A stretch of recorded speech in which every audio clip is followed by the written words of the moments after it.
Hello everybody, Jane here. And today I want to talk about this Xbox Series S and my opinions of it. I've been using it for about a month now. And I gotta say, I love it. For $300, this has taken over budget gaming by storm. You cannot, especially with today's market, you cannot build a gaming PC for anywhere near that can do the frame rate or the resolution this thing can pump out. If games are properly optimized for this machine, they look great. For example, Immortals Phoenix Rising, you can go a higher quality 30 FPS, but I usually go for performance mode all my games, and it still looks good. 60 FPS. Call of Duty, you can get up to 120 FPS. So yeah, there's a lot going for this little box, and with VSR2 we're just around the corner, we're gonna see way more performance out of this. So for $300, it's insane. Pair this up, you don't even need 120 hertz or 144 hertz monitor. Like this one I got, I believe, is a 165 hertz, but you don't even need it. Just get something basic like this, 60 hertz 1080p, perfect for this little console.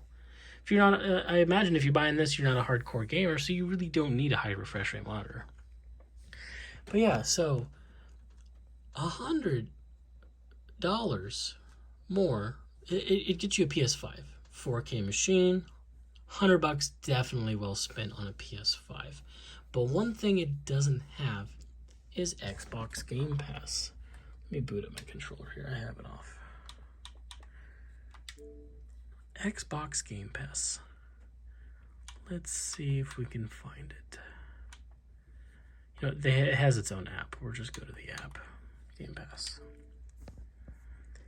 There are so many games. And I don't even mean trashy games. I mean good games. We got Alien Isolation. Poor Anthem. Ark. The Ascent. Back 4 Blood. All the Battlefields except for the most recent one. Black Desert, if you like some MMO action. A lot of racing games. Crysis, like all the Halos are on here. Dragon Age series. Gears is on here. Elite Dangerous. I mean, they're not like just junk games.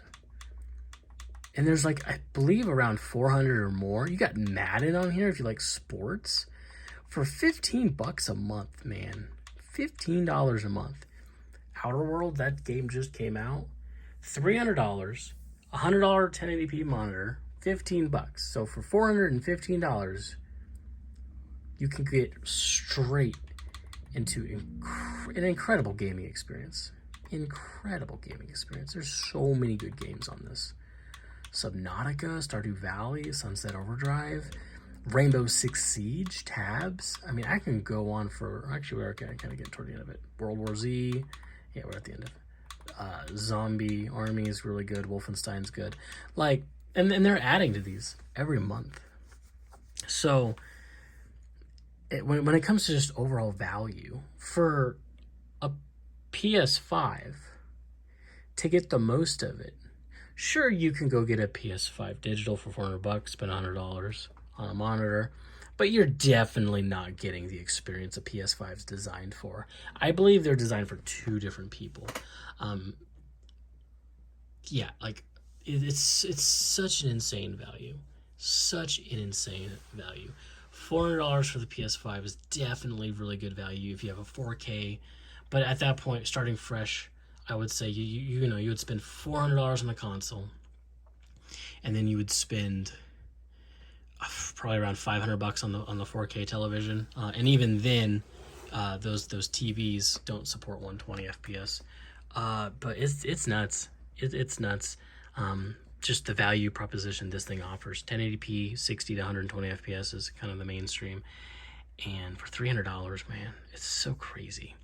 You can't even buy a decent graphics card for cheaper than this console. So when it comes to PC gaming right now, it's unfortunately super expensive to get into. I actually sold my gaming PC due to lack of time, and I made pretty decent chunk of change off of it and spent some of that on that just so I had something to game on. And I don't regret it at all. I do plan on coming back to the gaming PC scene when things die down a little bit, and we get a new house. That's our goal at the moment. But yeah, for right now, man, this is such a phenomenal Xbox experience for $300.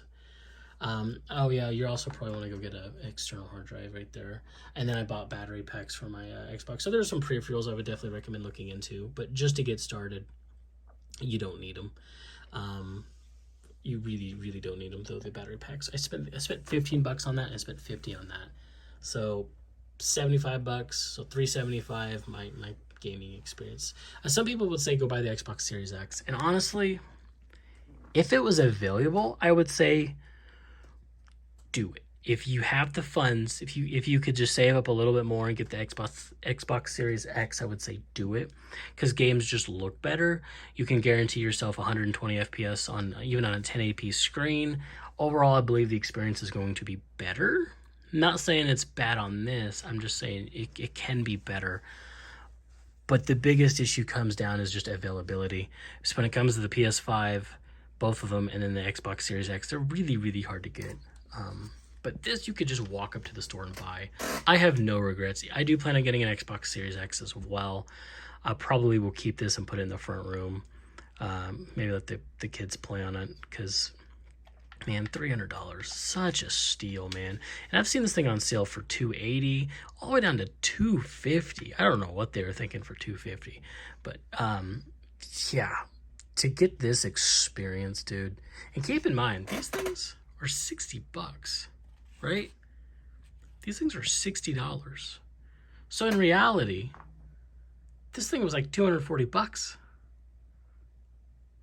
Paired with the controller made it $300. Not sure how you want to look at it, but that's how I look at it.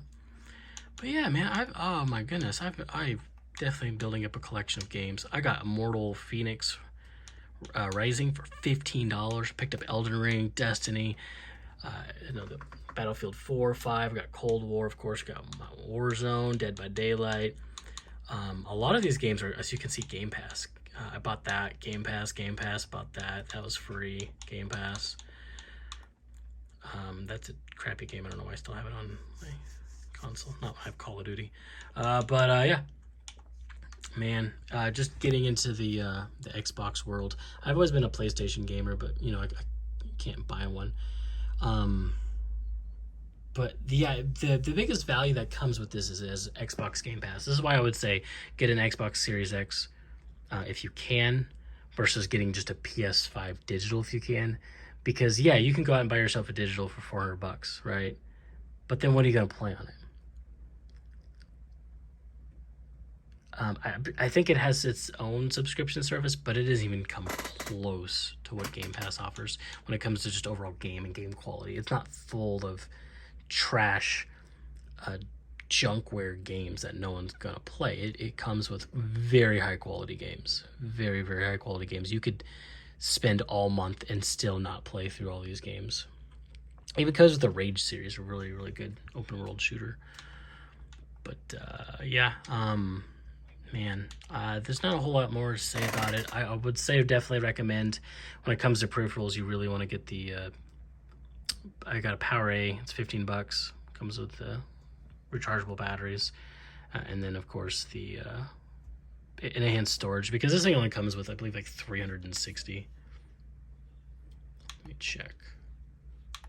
Let me go to settings here.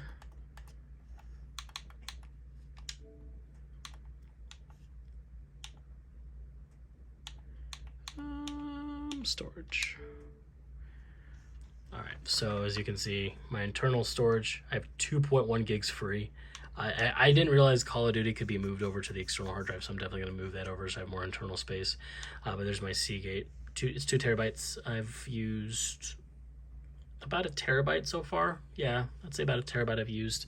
So I'm probably going to end up moving the Call of Duty over and moving some of these Series S optimized games back to the internal, because I didn't realize that I could play Call of Duty Cold War off of the external. Because that's one thing, is optimized games can't be ran off of the external drive. There is a a special SSD that you can buy. You plug into the back, but they're super expensive and they're not worth it in my opinion. Playing off of the hard drive, I don't notice a difference, and I think a lot of that has to do with just this powerful CPU that's in this thing. Well, there is a small difference, but it's not worth the $200 price difference it is between the 1 terabyte chip on the back. The 2 terabyte chip's almost $400. It's more than the console itself. Absolutely mind blowing. So yeah, just get yourself an external hard drive with the really fast CPU in there. I've seen transfer speeds almost a gigabyte a second on a hard drive. So, you know, they get a lot of shit, but when it comes to bang for your buck, and the fact it's white, so it matches my console. But yeah, I'm done talking your ear off, I guess. I just wanted to give an update on that. And if you were looking at getting one, 100% worth it. It's only $300. And if it does come where you can go get yourself an Xbox Series X, like you can go to GameStop and trade this in for around $175, I think. So you can get almost $200 back for it and then trade it in for a new console. But that's for right now. It's a staple in my gaming life right now. And I honestly don't plan on selling it, mainly for the fact I love the aesthetic. I love white. I don't know if you can tell my desk's even white. I love white. I don't know. But yeah, thank you guys for watching. And if you liked it, hit the like button. Hit the subscribe if you want to see more content. And I plan on uploading some gameplay. Don't know what. Maybe Call of Duty. Really enjoying Immortal Phoenix Rising. But yeah, just put in the comments what you want to see below. If there's some other games that you didn't see on here, just let me know. And I would love to play. Whether you're on PC or PlayStation, if it has crossplay or not. But yeah. Alrighty, thanks for watching.